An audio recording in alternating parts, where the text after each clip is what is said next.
our YouTube channel Study Time 99. So friends, how are you? I hope you all are good and perfect.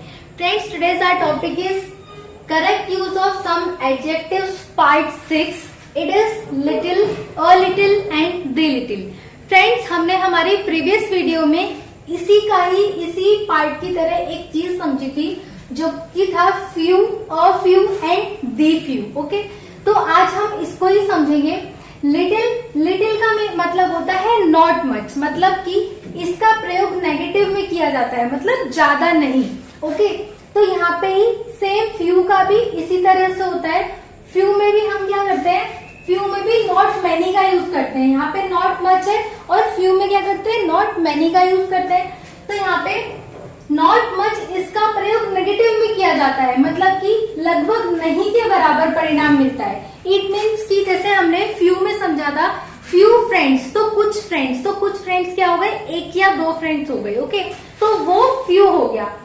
और अब हम यहाँ पे little समझेंगे, तो लिटिल मतलब होता है छोटा. ओके, तो यहाँ पे there is little milk in the jug, मतलब जग के अंदर छोटा दूध नहीं है, कम दूध है. तो ये क्या हो गया, ये नेगेटिव. कहने का मतलब कि उस जग में इतना ही दूध है जितना कि सपोज एक चम्मच में ले सकते हैं आप, तो वो क्या हो गया, हमारा लिटिल मिल्क हो गया. Okay, next is a little. अब अ लिटिल का मतलब होता है सम थो नॉट मच, मतलब कुछ किंतु अधिक नहीं, मतलब कि वो हाफ मिल्क हो सकता है उस जग में. ओके, तो यहाँ पे कुछ किंतु अधिक नहीं, मतलब कि अगर आपने पूरा हाफ उसको लिया है तो हाफ से आप थोड़ा ही है, वो हाफ जो है वो थोड़ा है, लेकिन उससे ज्यादा नहीं हो सकता है. ठीक है, तो इसीलिए उसको बोलते हैं अधिक नहीं. तो इसका प्रयोग पॉजिटिव में किया जाता है. फ्रेंड्स, हम लिटिल का जो यूज करते हैं वो नेगेटिव में करते हैं और अ लिटिल का जो यूज करेंगे वो हम पॉजिटिव में करेंगे. अब एग्जाम्पल समझते हैं. A little knowledge is a dangerous thing. Come knowledge जो होती है वो हमेशा क्या होती है, डेंजरस थिंग होती है, मतलब थोड़ा ज्ञान. जैसे हमें कोई पूरी बात नहीं पता, सिर्फ थोड़ी सी बात पता है, तो हम आगे की बात खुद ही हमारे माइंड में सेटअप कर लेते हैं, अरे ऐसा हुआ होगा वैसा हुआ होगा. तो जो छोटी चीज होती है, मतलब कि हमारी कुछ जानकारी वो क्या हो जाती है, डेंजरस हो जाती है. Okay, next is the little. The little का मतलब होता है not much but all that is.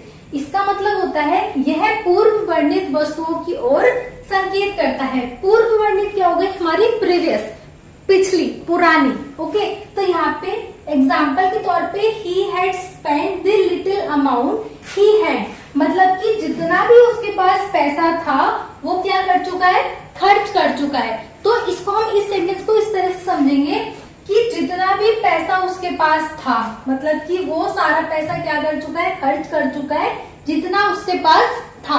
He had का मतलब उसके पास था. ओके, तो यहाँ पे द लिटिल अमाउंट, यहाँ पे हमने द लिटिल का यूज करा है और he had spend the little. कहने का मतलब उसकी पॉकेट में अगर 50 रुपीज थे तो उसने 50 के 50 खर्च कर दिए. ओके, अगर उसकी पॉकेट में 160 रुपीज थे तो उसने 160 रुपीज स्पेंड कर दिए. तो जितने थे उतने खर्च हो गए, that is the little. Okay, अब हम इसकी बात करते हैं अ फ्यू. तो अ फ्यू में भी पॉजिटिव यूज होता है और अ लिटिल में भी हम किसका यूज करते हैं, पॉजिटिव का ही यूज करते हैं. अब द लिटिल ये चीज हो गई हमारी not much but all that is. और द फ्यू, तो not many but all of them, कुछ नहीं, बहुत नहीं होता किंतु कुछ होता है. फ्रेंड्स, इन दोनों का जो मीनिंग है वो सेम ही निकल कर आ रहा है. अब हम दी फ्यू के एग्जाम्पल की बात करें तो I have read the few books I had, मतलब कि मैं वो पूरी बुक्स पढ़ चुका हूँ जो मेरे पास में थी. अब यहाँ पे भी क्या है, वह पूरे पैसे खर्च कर चुका है, पूरी अमाउंट खर्च कर चुका है जो कि उसके पास था. तो जितना उसके पॉकेट में था सब उसने क्या कर दिया, खर्च कर दिया, स्पेंड कर दिया. और I have read the few books, मैंने क्या करा, कुछ बुक्स पढ़ी जो कि मेरे पास थी, तो उसमें जितनी बुक्स उसके पास थी उसने पढ़ ली और यहाँ पे जितने पैसे थे उसके पास उसने खर्च कर दिए. तो यहाँ पे दी फ्यू और दी लिटिल, इसमें कोई डिफरेंस ज्यादा नहीं होता है. ओके फ्रेंड्स, तो हमारा few, a few and the few ये तीनों, और little, a little and the little ये तीनों, ये दोनों टॉपिक्स जो हैं वो मोस्टली सेम ही होते हैं। ओके फ्रेंड्स, तो ये था हमारा आज का टॉपिक।